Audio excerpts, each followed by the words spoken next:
Vamos lá, acompanha a remoção dessa cárie aqui, nessa face palatina, né, desse molar superior, e pensa o seguinte: até onde você acredita que esse paciente, supondo que fosse um caso clínico, até onde você acredita que esse paciente tem uma ideia da dimensão, da extensão dessa cárie? Saca só então a importância da boa comunicação com o paciente, porque a hora que ele chega, ele não tem noção da dimensão que está aquela cárie, especialmente porque essa cárie aqui que a gente acabou de remover, ela é uma cárie, vamos lá, que ela está aqui, olha só, subgengival, já uma cárie radicular. Então, lógico, a gente não está nem entrando aqui na questão se esse dente em boca, se ele seria mantido. Continuando agora, olha só, o restante da estrutura desse dente, vamos remover essa restauração de amálgama, tá? Essas restaurações de amálgama, para depois começar a pensar, né, na abertura coronária. Então, quando você vai remover esse amálgama, possivelmente, né, você pode ter trincas de esmalte, aqui você pode ter cúspides inteiras trincadas e que com a própria vibração do alta rotação, essas cúspides já podem quebrar. Então, aquele paciente que chegou para você com o dente, né, inteiro, ele falou, quebrei um pedacinho ali por dentro, estou sentindo, né, que eu quebrei por dentro, eu passo a língua, eu sinto.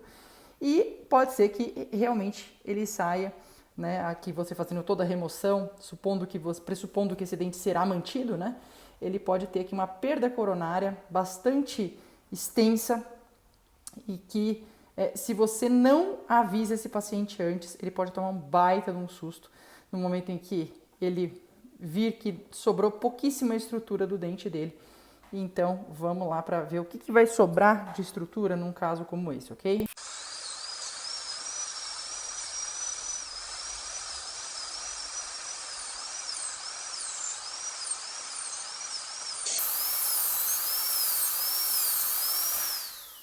Olha só, numa dessa restauração toda aqui já foi, né? Uma amálgama aqui dessa proximal já foi. Dá pra gente ver aqui as fragilidades, olha só.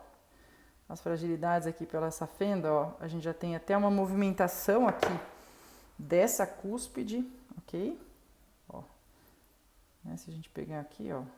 Então isso daqui ele vai ser perdido. Esse dente aqui, ele... Olha só. Tá com a cúspide toda trincada, certo? Então isso daqui acontece com bastante frequência clinicamente falando, e se você não fez a comunicação adequada com o paciente, ele pode tomar um super susto no final e ele vai estar com toda a razão, porque ele não tem que saber, né, o grau de comprometimento que pode chegar aquele dente dele. E você, como profissional, deve alertá-lo antes de iniciar qualquer procedimento. Vamos continuar aqui só para ter uma ideia do quanto de estrutura. Lógico, a gente está fazendo toda a remoção aqui com uma 1016, que estaria adequada aqui para a maior parte já do que a gente trabalhou, né? Olha só.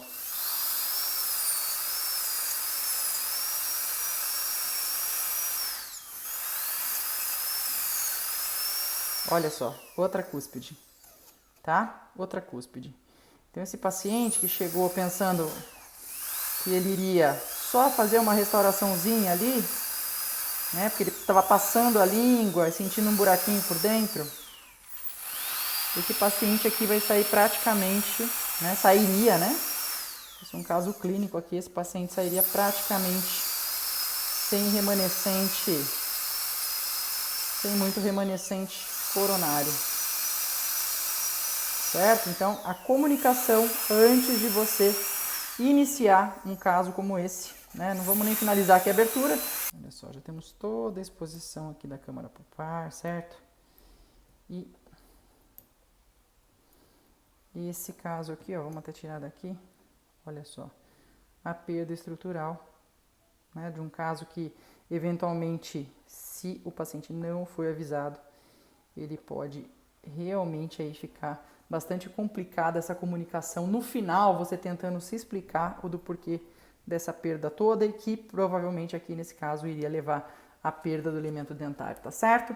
Se você já é inscrito aqui no nosso canal, deixe seu comentário, deixe seu like, que é muito importante pra gente. Um grande abraço para vocês, um grande beijo e até a próxima.